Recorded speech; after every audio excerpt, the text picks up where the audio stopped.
Welcome to Sampstra Games, the place to find new strategy games, and today we're going to play a game called The Wind and Wilting Blossom. This is a roguelike turn-based combat game. It's currently in early access, so big thank you to the developers for giving me a key, and now let us begin. Now we're going to be playing with Oyataro Mitsukane. We can't change his name, but I'm going to be calling him something else because this is really hard to pronounce. I'm going to name him after one of my patrons. I'm going to call him Jujus. If you'd like to support me and also have your name in the game, you can check out the link to my Patreon in the description. It really means a lot to me and it would be awesome. So if that's what you choose to do, it would be fantastic. But now we're going to be playing with two soldiers. We start off, that's kind of our starting army. And let me read you the bio. Jujus was dispatched by Emperor Suzaku to put down the remnants of Taira no Masakado's failed rebellion.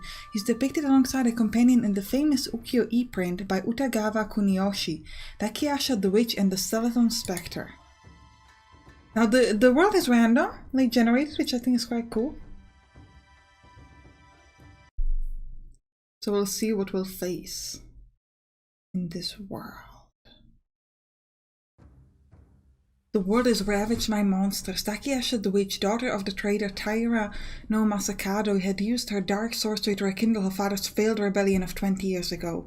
Jujus, champion of Emperor Suzaku, was there the night the Gosha de Koro was summoned. Jujus fought the giant skeleton, but he was defeated. Having failed the Emperor, Jujus fled in cowardice as Takayasha the Witch raised an army of yokai, creatures of nightmare, and began her war. Jujus sought refuge on the island of Yakushima, south of Kishu, where he wallowed in shame and sake. Slowly a rumor found its way to the remote island, the head of Masakado the traitor on display in Hainkaio speaks. Who would know better how to defeat Takayasha than her own father? With the promise of redemption, Jujus makes his way to the imperial city. Alright, so first of all, let me show you our party. So we've got this leader here who currently equips one weapon and our two soldiers. On each person you can see their health, their armor. So the way the armor works is any damage goes first into armor, and once armor is destroyed then goes into health. You can also see it over here. The gray thing is the armor, the red thing is health. Then we've got movement, and finally we've got threat. Threat determines who the enemy attacks. So essentially the enemy always attacks the person who is the closest to them, and if there are multiple people of the same distance, then the person who has the highest threat. Next, let me talk to you about the resources. So over here we can see Wado Kaishin, which is just gold. Then we have food. It costs you 1 food to move from one node to another on the map. Scrolls, you can use these to level up, to essentially increase experience either for your main hero or for units. And key and ammo are things that can be used by some of the weapons. So some weapons like this katana are free. You can just use them when you want to. On each character you have one action and you can use it, this one you can use for free, but some weapons actually require you to have a key or ammo in order to be able to use them. So let's start moving. Ahead, Juju sees two forms lock in combat. As the party nears, a yokai stands over the now still form of a man, whose head has been pulped like a melon. With a snarl, the hulking yokai launches itself at the party. The party braces for an attack as the yokai shifts and splits into several more beasts. Alright, so we're gonna start this off. Now, we could move, but the thing is we wouldn't be able to attack and then the enemy would attack us first, so we're just gonna wait and let the enemy come to me. And now we're going to attack. So, we are going to go like this, and we're going to do an attack on the enemy. And then we're going to grab my hero and we're going to move this way and attack the enemy as well. And with this guy, we're actually not going to move because we want to wait till this guy comes closer. And the enemy is going to show up, and we're going to keep doing this. So we're going to hit this guy with 2 damage. Now, every time we kill an enemy, this kind of a gold coin drops, and you need to step on it to grab it. What is important is that at the end of the combat, you do not automatically collect the gold. You actually have to make sure that you step on it with your own people. So let's move this guy down. This one's just going to grab the coin. I'm going to use an attack. So he's going to destroy my armor, but I'm going to be able to kill him off next turn. Armor regenerates at the start of the next battle, but health does not. So right now I have to make sure that I move towards the coin. Otherwise, if I end my turn, it's going to be over and I will not get the coin. What I really like is that you can see these indicators of who has used what action. So over here you can see that because the sword is crossed off, I already used my main action. I also used my movement with this boot. And also if I used everything, the character is gray now. So you can see that the character cannot do anything anymore, which I think is a really, really cool trick. So let's end our turn. Juju's wipes the dark blood of the yokai from his weapon. We get a lot of stuff. We get scrolls and we get food and kind of everything. So what I'm going to do is I'm going to level up my units. I'm going to use these scrolls, and it all gives you a little bit of a point in the level 2. And once you get to the end, we actually get additional armor, which is really, really useful so that they can now get a bit more armor, because we want to make sure that we don't hit their health too much. Let's go to Shibushi, to the shop. The party passes through the gates of prosperous Shibushi. Somehow little of the war has made it here, and there are many goods for sale and trade. Yeah, let's try to browse the many shops, merchants, and stalls. Alright, so there are a couple things we could buy. We could buy healing, but we don't actually need to heal right now. We could get a weapon, but this is the same katana weapon as what we had. We could try to get an archer, but we've got no money for it, so we actually can't do anything. I could try to buy some scrolls, but I don't think it's worth it, so we're just gonna do nothing. So this shop wasn't very helpful to us. Let's keep moving then. The party spends a few hours carefully traveling adjacent to a small but swift river, looking for a place to ford. Eventually locating a safe crossing, the party sights a small ryakon at the edge of the tree line. Eager for a rest and a hot meal, they enter and are greeted warmly by the owner. We could stay and pay for... I assume the meal will give us healing. We do not actually care for healing right now, so we're just gonna keep moving. You cannot dally too long in the map. The witch has her own army, and eventually the army is gonna move in the map. And you can stay in the area where the army is, but you're gonna encounter additional battles. The party forages among the supplies discarded by escaping refugees. A quick search reveals nothing of value. As the party marches on, yokai came charging over a hill. The party prepares for battle. I think again I'm just gonna let the other guys go first. You could also flee if you wanted to, but I don't want to. We've got combat objective. At the moment we've only really experienced... Ooh, so actually because of the wind it kind of moves us around. Eliminate all enemies, but there are also things like sometimes you can get turned... like objective that you have to do something within a certain amount of turns, which is actually kind of interesting. Let me move my stronger guy over there. And we'll move this guy kind of behind them, but also not close enough so that this skeleton cannot hit him. Good? Alright, so now we're going to use my hero... Oh, the wind is actually pushing us a bit, which is pretty good. So I'm going to move this guy forward, finish off the first skeleton. My hero is going to finish off the second skeleton. And my final soldier, Toku Marubeni, is going to hit this guy. But let's move with my hero to finish off the skeleton. Oh, this actually means that we're not gonna grab one coin, but that's okay, that's fine. One coin is not going to join me. I'm going to stay on the ground after the battle, just lying there all shiny, and we're like, no, I don't want this bloody coin. Nope. Let's use some scrolls to level these guys up. Alright, next thing I'm going to be using with the scrolls, I want to upgrade myself because at the end of the next level I get 1 extra health, but more importantly I get 1 extra weapon. Which is very, very nice. I want that a lot. Exhausted, the party arrives at a small village. Settling in for the evening, the villagers tell them of a series of mysterious deaths plaguing the humble hamlet. One story tells of a man who felt a tapping on his chest and claims to have seen a monkey with a long, pointed mouth leaning over him. As the man set up, the creature ran off into the forest. This fellow now claims he feels healthier than ever. Alright. Let's have the party set a watch for the night. Party spend the night taking turns on watch. The night is unfiltered as sleep is hard to come by. Alright, so over here you can see the edge of the army. So the army is going to be pushing forward very, very slowly. I don't want to go to the exit just yet, so I'm going to be moving around. The party notices a small house set back from the road. Yeah, let's search the house. We found nothing. Okay, let's keep moving. In the near distance, the party hears shouting and the sounds of sword clashing. They hurry to find a group of yokai attacking a traveling merchant and his men. They seem to be holding the demons at bay, but will not be able to hold out for much longer. Yep, let's go help. Alright. So we've got this little floating head which just done 1 damage. We could go straight at this guy. Yeah, we're gonna go straight at them. Well, do we? Actually, I'm just gonna take a step back and I'll let them come. Alright, next we're going to start with my first man is going to attack the skeleton and my hero is going to finish the skeleton off. And then my other soldier is going to go and kill off the flying head. I don't want no flying heads attacking me. Alright, you need to finish off this guy, which should not be a problem. We're gonna have double coin now here. And we're gonna move forward. My hero's also gonna move forward. And this guy, because he has the 3 armor, he kind of has time with this little skeleton. Let's go finish the skeleton up. And move ahead and grab all the coins. Alright, we did it. We did it well. Get a lot of food, which is good. And we've got some more scrolls, which is fantastic. Alright, so let me level up. Because I want that place for the additional weapon. This is really, really cool. And we're gonna work on getting a bit more armor also, so we're gonna try to use as many scrolls as we can. Let's move to Nagasaki, then we'll move towards the shop. Nestled against the shore of the deep harbor, the party finds the fishing village of Nagasaki. Hidden away behind dense forest, the villages remain unmolested by yokai. The party finds the people here at peace, but uneasy. Hushed rumors of the creature circulate the city. Jujus tells the party to find some place to rest while he strolls along the village street towards the beach. Enjoying the brief moment of tranquility, Jujus looks to the sea and is met with an astonishing sight. A woman's face, horn and protruding from the waters on a long, scaly neck. Jujus grasps his weapon instinctively and the creature speaks. Honorable one, please, I'm not here for conflict.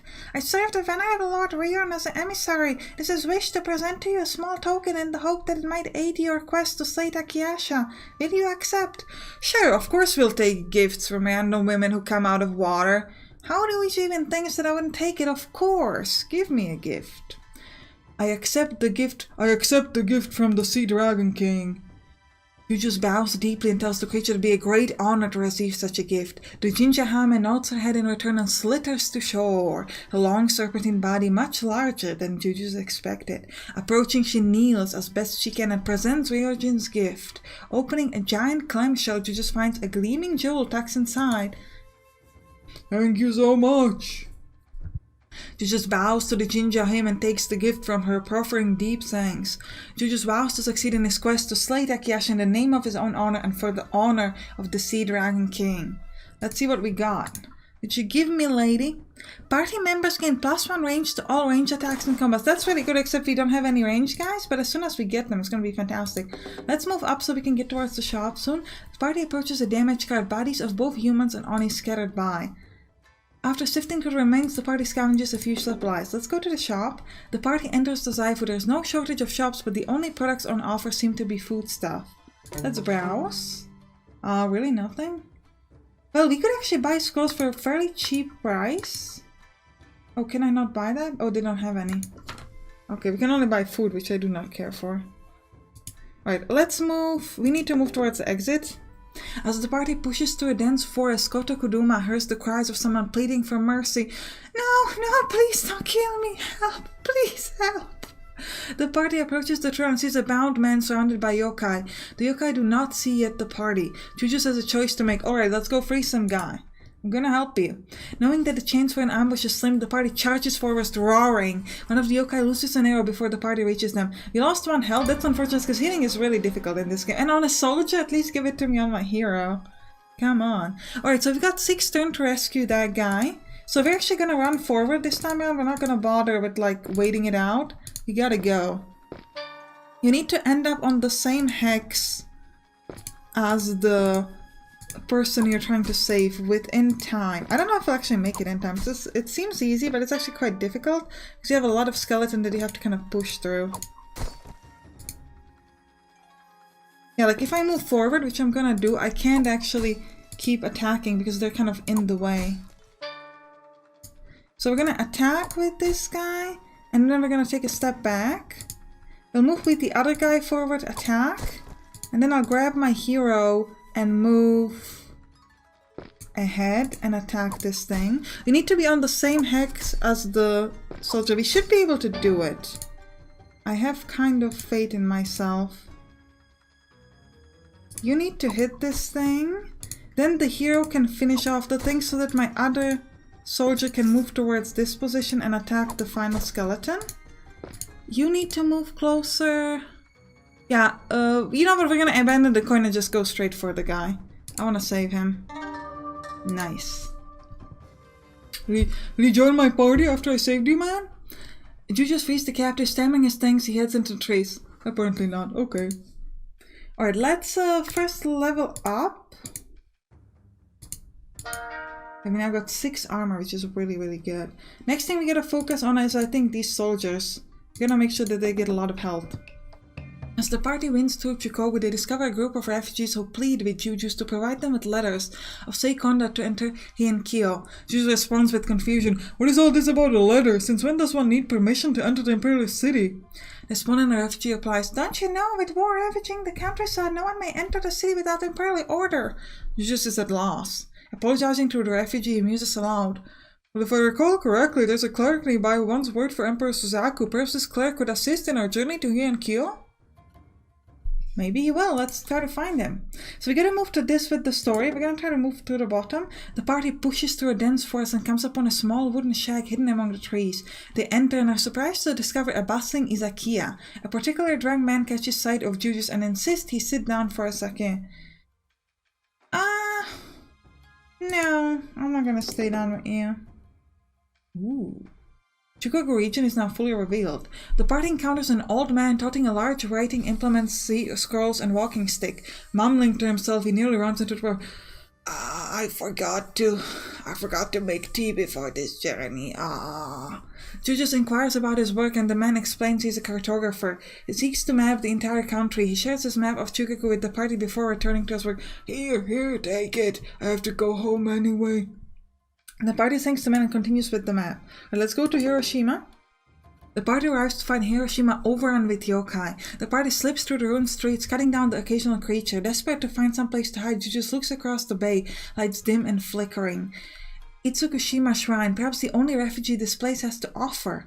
The party sneaks down to the pier, but upon arrival they quickly realize they're not alone. A young man is helping his pregnant wife into a narrow boat loaded down with supply. Startled, the man draws a tantrum and threatens the party with his voice shaking. "It will not hurt you," exclaimed Tokumaru Beni. The young man lowers his weapon and begins to fumble at the dog ties. Helping him, the party boards the narrow boat and slips across the bay. They soon come ashore at the island shrine. A priest scurries over to meet the party, his lantern bobbing in the dark. In a hushed, urgent tone, he beckons them into the shrine, but stops short. As his lantern light sweeps over the pregnant woman, No, she cannot come in. The shrine must remain pure. Pregnant women are strictly forbidden. The young man pleads with the priest, but he's steadfast and says, "You can't leave my wife alone. She will die." "No, you don't understand. If a child is born here, the shrine would no longer be pure, and it would no longer be protected from the yokai swarming around us." "You're not leaving a woman outside. A pregnant woman outside. It's not happening." Jujus insists that the woman be allowed entry. Yep. "Just let her in. We'll deal with the enemies later, but you can't leave her like this."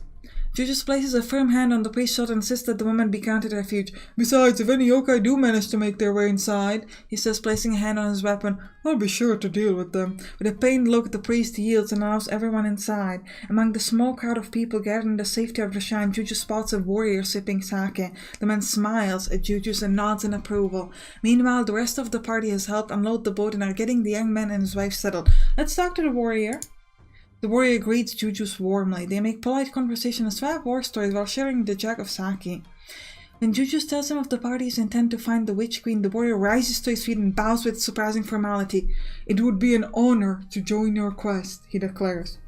"Yup, join in. I'm taking you in. Maruku the soldier has joined my party." Jujus tells the warrior he would be glad of company. The man grins wide and raises his cup. "How good are you?" 2 armor, 2 health. Nothing too crazy, but it's reasonable. Alright, let's move towards the story. As they approach the former clerk's hometown, the party comes upon an assemblage of fleeing townsfolk. Jujus calls out to the crowd, demanding to know what is going on, but no one stops to speak with him. Abruptly, Jujus is nearly bowled over by a small man fleeing in panic. As fortune would have it, this man is the imperial clerk the party seeks. Grabbing the man by the shoulders and shaking some sense into him, Jujus demands to know the source of all this commotion. "What is going on?" The clerk responds, "Yokai are attacking the town, soon there will be nothing left of it." Casting politeness aside, Jujus demands the clerk provide the party with imperial orders to enter Hinku. Yes, the clerk stammers. "If I had my seal, I would certainly do that, but last I left it at my desk, and anyone who enters the town now is certainly to be killed." Jujus orders the men to wait at the party and attempts to retrieve the imperial seal. Weapons drawn, the party marches into the town. Rounding a street corner, they found a pack of Oni fighting over the fresh corpse of an unlucky townsman. Spotting Jujus, they drop the tattered body and rush to attack. So we've got these guys. They do 2 damage and knockback. Again, let them come. Just gonna brace for attack. They have a lot of armor on them, which is not ideal. Like a lot of armor. I'm gonna tell this guy to go this way and kind of block the path of this enemy. The knockback is not ideal. We'll start over here. We'll hit this one. We'll continue hitting. If we use everybody on this guy, which we could if we move this guy away, we could kill him, which I think is worth it because they're gonna hit us one less often, which is important to us. Right. We can take one more hit with my hero. After that, we're gonna have to start moving closer with the other people. I didn't mean to move the man there. I thought I moved the soldiers there. You go forward and attack. Oh, and this guy cannot attack now. Yeah, I didn't mean to move the hero there. That was a mistake, but it's okay. You hit him. You hit him as well. Then the hero's going to kill him. And final soldier is going to grab the gold. Perfect. We just lost all the armor on the hero, but none of the health, which is perfect. Victory. Alright. Come on. With no time to waste, Jujus leads the party through the chaotic streets to the clerk's residence. Upon arrival, the party splits up inside the homestead to locate the seal. After several tense minutes, he finds it tucked in a first-floor cabinet. The imperial seal. Eager to avoid further combat, the party retraces its path out of town. Shockingly, the clerk remained by the roadside as instructed, and Jujus waves the seal in his face. Jujus briefly recounts the seal's recovery as promised. The clerk rewards the party with imperial orders to enter Hinkao. The party continues towards the imperial city. And I think this is actually a good time to end the episode. I hope you enjoyed it. If you did, write on the comments. You can click on the right to watch a different game focused on the set in Japan called Shogun's Empire. Or you can watch a different turn-based combat game called Warhammer 40,000 Mechanicus. I'll see you there. Bye bye!